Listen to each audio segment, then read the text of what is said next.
Lors d'une opération de répression du trafic d'êtres humains à l'échelle nationale, les autorités chinoises ont démantelé un vaste réseau de contrebande d'enfants implanté dans 10 provinces. Des centaines de personnes impliquées dans ce trafic ont été interpellées et au moins 178 bébés ont pu être secourus.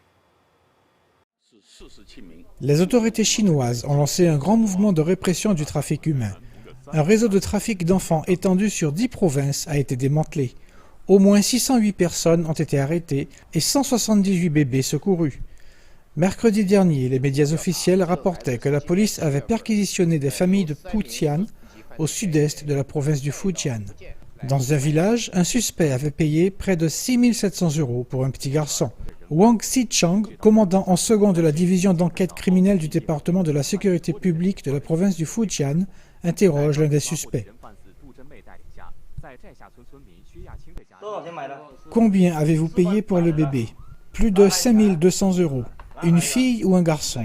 Un garçon. Quel âge a-t-il? Plus de 4 mois. Quel âge avait-il quand vous l'avez acheté? Il avait environ 20 jours. Un autre suspect a expliqué qu'il ne savait pas que l'enfant qu'il avait acheté avait été volé. Comment pouvais-je savoir? Ils avaient des documents et toutes sortes de preuves. Comment pouvais-je savoir qu'il avait été volé?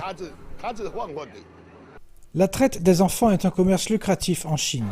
Un petit garçon peut coûter jusqu'à 6 000 €, tandis qu'une petite fille peut valoir plus de 2 300 €. La traite des enfants est très répandue à cause de la politique de contrôle de la population exercée par le régime chinois et une préférence traditionnelle pour les garçons. Cette politique a provoqué de nombreux avortements, des meurtres ou l'abandon des petites filles.